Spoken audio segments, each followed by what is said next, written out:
Salut à tous les gourmands et bienvenue sur Plaisir et Diète. Dans la même assiette, on se retrouve pour une nouvelle vidéo. Et dans cette vidéo, je vais aborder avec vous le 5e point pour arriver à optimiser votre prise de muscle. Donc on est bien sur les 6 conseils pour optimiser au maximum votre prise de muscle et prendre du muscle le plus rapidement possible.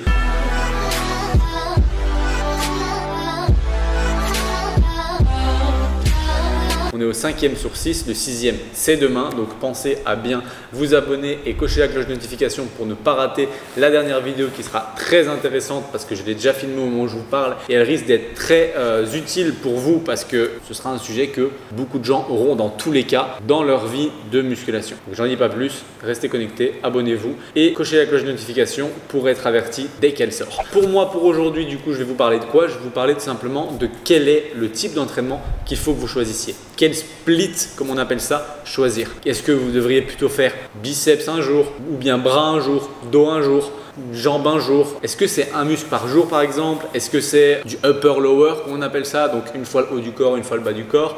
Ou même du push-pull legs, donc c'est-à-dire une séance où vous faites tous les exercices de pousser, une séance où vous faites tous les exercices de tirer et une séance de jambes.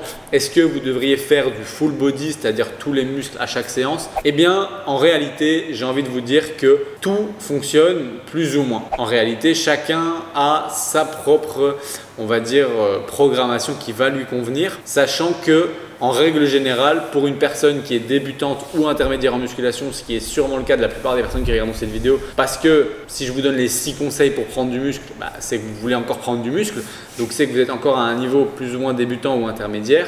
Si vous êtes avancé, cette vidéo, elle n'apporte pas sûrement grand chose pour vous maintenant, on verra, qui sait. Mais il se trouve que dans l'absolu, il y a quand même certains splits, comme on va appeler ça, qui sont plus intéressants que d'autres.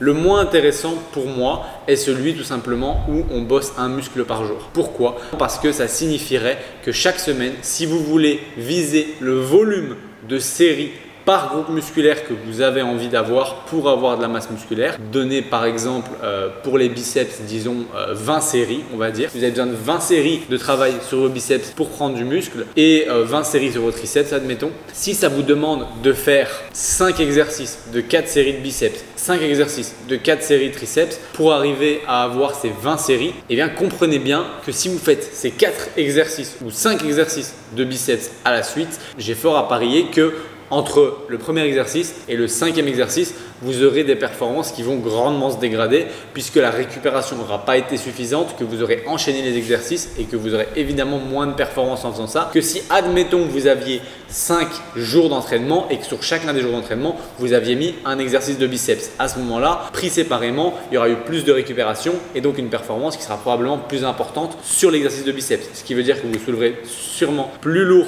sur les 5 exercices si vous en faites un par jour que si vous faites les 5 à la suite, puisqu'il y aura de la fatigue engendrée si vous les faites à la suite. Et donc potentiellement à terme sur une semaine ou sur un mois, vos performances seront plus intéressantes. Qui dit plus de perf dit plus de muscles. Donc évidemment, le fait de faire un muscle par jour ou du moins, si on peut faire ça autrement, faire beaucoup d'exercices pour un même groupe musculaire sur un seul jour d'entraînement peut être néfaste comparé au fait de splitter, comme on peut appeler ça, ces exercices pour un même groupe musculaire sur plusieurs jours dans la semaine. D'où le fait que le full body est assez intéressant puisque du coup vous laissez tous les jours un exercice par groupe musculaire ou 2 exercices ou 4 jours sur 5, enfin tout va dépendre du volume que vous avez besoin et de vos retards ou de vos objectifs ou de vos priorités musculaires évidemment. Mais l'idée c'est que plus vous allez avoir de jours entre guillemets entre les exercices du même groupe musculaire, au plus ce sera intéressant plutôt que de tout regrouper. Si vous arrivez à mettre un seul exercice à chacune de vos séances pour un groupe musculaire, ça sera d'office plus bénéfique que si vous mettez tous les exercices dans la même séance. Si maintenant vous avez la possibilité de mettre 2 ou 3 exercices du même groupe musculaire, travailler de 3 variantes différentes dans une même séance et que vous savez faire ça 2-3 fois par semaine, ce qui fait par exemple l'optique du push-pull legs ou du upper-lower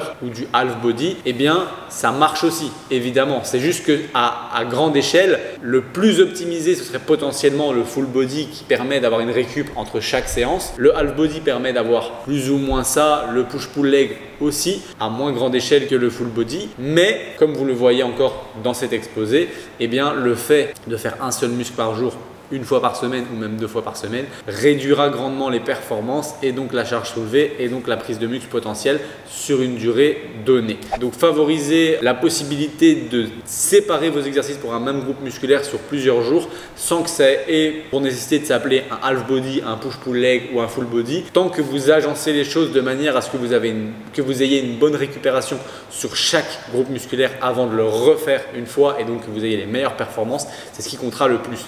Quel est le split le meilleur? Il n'y a pas de solution, il n'y a pas d'explication ni de réponse toute faite pour cette question. J'espère que cette vidéo vous aura aidé à comprendre cela et à faire votre propre split qui vous convient et que vous aimez. Sans oublier que ce qui est le meilleur aussi, c'est ce qui vous convient à vous et qui vous permet de profiter et de pouvoir répéter ce split sur longtemps, puisque la variable principale pour prendre du muscle, c'est la répétition et le fait de progresser sur un même programme, comme vous l'avez vu dans les autres vidéos. Donc, si vous aimez un certain type d'entraînement, même si ce n'est pas le plus optimal qui soit, si vous savez le répéter et garder une surcharge progressive dessus et le garder sur suffisamment longtemps, ce sera d'office mieux que de faire n'importe quoi ou de ne pas aller s'entraîner parce que vous n'aimez pas votre split. Donc voilà, quant à moi, j'espère que cette vidéo vous aura plu. Si c'est le cas, vous pouvez toujours cliquer sur j'aime et même vous abonner. Penchez la cloche de notification comme je vous l'ai dit en début de vidéo pour ne pas rater la vidéo de demain qui est la dernière des 6 conseils pour prendre du muscle. Et moi, je vous dis à demain.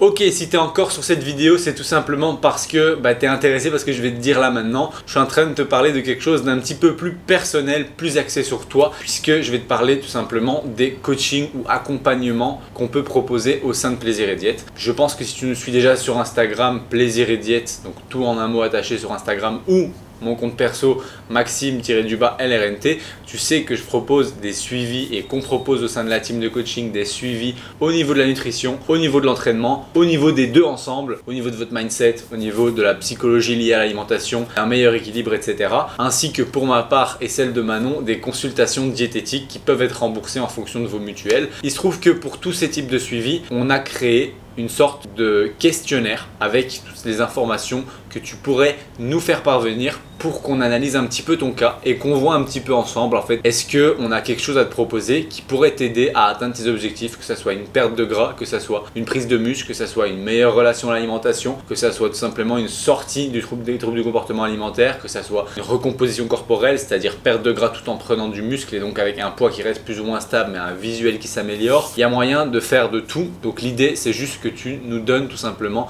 les informations sur toi dans le petit questionnaire dans la description. C'est un questionnaire gratuit qui te permet de réserver un appel avec un membre de la team pour en discuter gratuitement pendant une trentaine de minutes, voire même 45 minutes si nécessaire, et qu'on puisse répondre à tes questions sur comment on peut t'aider, etc. Et si ça t'intéresse, n'hésite pas donc à aller cocher ce premier lien dans la description et à tout simplement prendre ton appel gratuit pour qu'on voit ensemble ce qu'on peut faire pour t'aider.